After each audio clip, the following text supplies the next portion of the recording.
आज हम एक ऐसे कॉन्सेप्ट के बारे में बात करेंगे जो हमेशा से इंसान के दिमाग में फैंटेसी और क्यूरियोसिटी को जगाता रहा है। Time travel. आखिर ये टाइम ट्रैवल होता क्या है? क्या हम सच में पास्ट या फिर फ्यूचर में जा सकते हैं? चलिए इस थ्योरी के पीछे की साइंस के छुपे राज को खोलते हैं। देखिए, इसे समझने के लिए हमको सबसे पहले समझना होगा आइंस्टीन की थ्योरी ऑफ रिलेटिविटी। ये जो थ्योरी है वो क्या कहता है, सिंपल शब्द में अगर हम कहें तो आइंस्टीन ने कहा कि टाइम और स्पेस एक जैसा नहीं है, ये दोनों रिलेटिव है। जैसे हमारी स्पीड बढ़ती है वैसा ही टाइम स्लो होता है। इसे कहते हैं टाइम डायलेशन। यानी अगर आप बहुत तेज़ स्पीड से घूमते रहेंगे तो आपके लिए टाइम धीरे चलता है।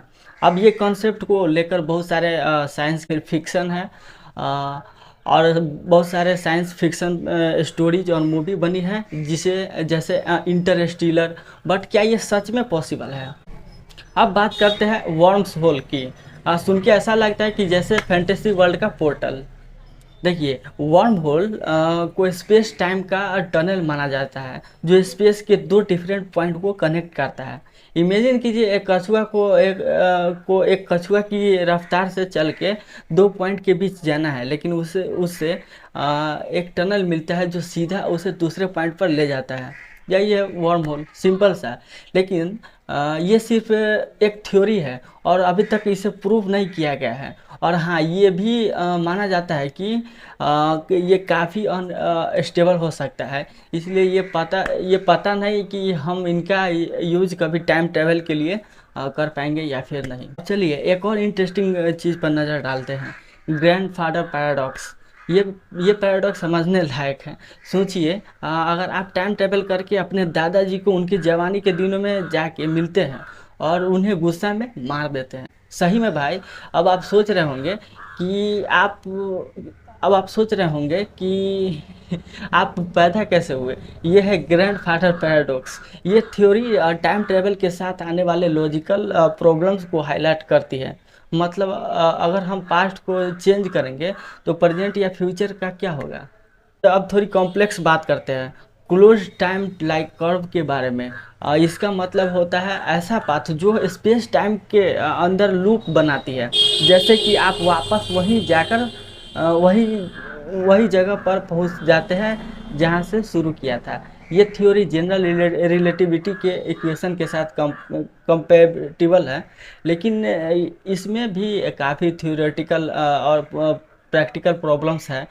अगर आप इसी लूप में फंसे हैं तो क्या आप वहां से निकल पाएंगे? क्वांटम मैकेनिक्स भी टाइम ट्रेवल के डिस्कशन में बहुत बड़ा रोल प्ले करता है। इसका एक कॉन्सेप्ट है क्वांटम इंटेंगलमेंट, जिसे कुछ लोग टाइम ट्रेवल से जोड़ते हैं। क्वांटम पार्टिकल्स आपस में ऐसे जुड़े होते हैं कि एक पार्टिकल में चेंज होने से दूसरा में भी चेंज आने लगता है, चाहे कितना भी दूरी क्यों ना हो। लेकिन ये थ्योरी अभी भी सिर्फ क्वांटम लेवल पर ही प्रूव हुई है और बड़े स्केल पर इसका कोई प्रूफ अभी नहीं है। तो अब सवाल उठता है कि क्या ये सब थ्योरीज सिर्फ साईफाई की दुनिया तक सीमित है? ये कभी फ्यूचर में हम इन्हें रियलिटी में बदलते देखेंगे? क्या आइंस्टीन, वर्म होल पैराडॉक्स और क्वांटम मैकेनिक्स के मिक्स से हम वाकई टाइम ट्रेवल कर पाएंगे? ये तो सिर्फ टाइम ही बताएगा। तो दोस्तों अभी के लिए इतना ही। आपको क्या लगता है, क्या हम सच में एक दिन पास्ट या फ्यूचर में ट्रैवल कर पाएंगे? अपने थॉट कमेंट सेक्शन में ज़रूर लिखिए। तो अगर आपको वीडियो पसंद आया होगा तो ज़रूर लाइक और सब्सक्राइब करें। मिलते हैं अगले वीडियो में अगले कोई टॉपिक के साथ में। तब तक के लिए देखते रहे अपने भाई का यूट्यूब चैनल दिव्यम भारती। जय हिंद, जय भारत। मिलते हैं अगले वीडियो में।